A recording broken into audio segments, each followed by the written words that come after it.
Every year, enthusiasts from all over the world gather in Mormon Lake, Arizona, to share their passion for overland travel.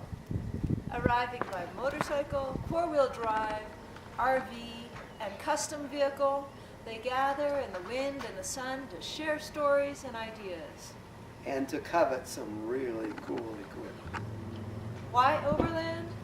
There's the rub.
But you know what you could do is do the dry bath and then get 2 feet here if you wanted. Exactly, and that's not a bad call either.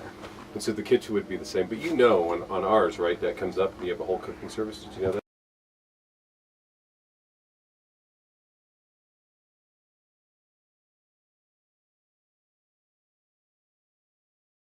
There is, like Nick says, there's so much stuff you can buy. You can kit out yourself and your vehicle. But what we're seeing is the more people are kitting out, the less they're doing. Right. The more people are doing, the less they're kitting out. If only you could make money, if only there was an industry where you could make money out of people actually doing transcontinental long distance trips that changed their lives and made them uncomfortable or put them in unusual situations that they needed to get out of by being kind to foreign people, or being a rich person having to, i.e. one of us, and having to avail yourself of the generosity of somebody who's poorer than you could ever imagine. All those experiences that you can't. There's no industry that could benefit from that, and that's surely the essence of what we should be trying to do. And we don't need to. You know, adventure travel is not. Has not been hijacked by the accessory industry, but it's been very easy for people to take on all the accoutrements of adventure travel.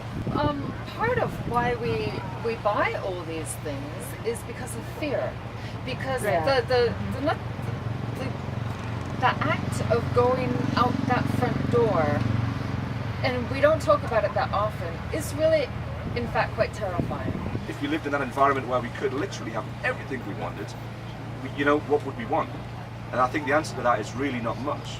You know what I discover it's these things. It's these relationships that you forge, because I think my goal in life is to become a gin-soaked curmudgeon that has fantastic stories to tell and great memories.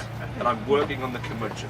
I was visiting a number of friends that I'd had for ages, and the number one topic of conversation was, what do I do about all the stuff in the garage, in the bedroom, and everywhere else? And it really is. It's a huge burden that, and it's also a barrier that we use to stop us, getting out there in the world. The reason people move into bigger houses is so that they've got room for all the stuff that they've collected in their own. I became a minimalist on the road. I try and continue that in my personal life. Right. Because I've spent months going through empty spaces, meeting poor people who had no idea who I was or where I came from, without any communication to any part of the world that I ever lived in before, and just accepting the situation as it was.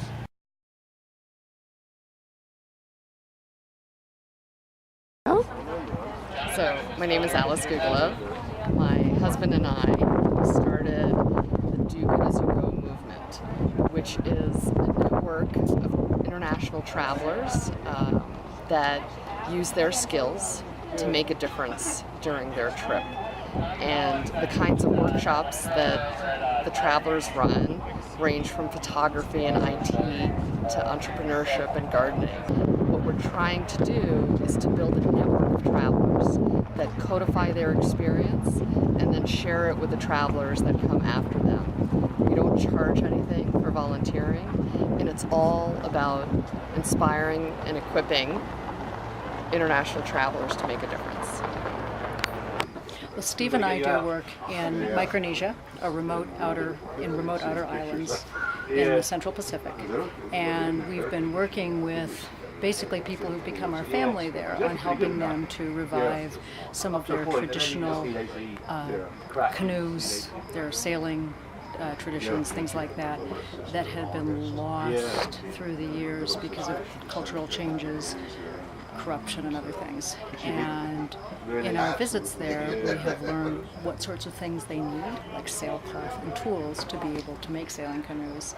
And Conserventures has helped us by providing an outlet for publications in the magazine Terra.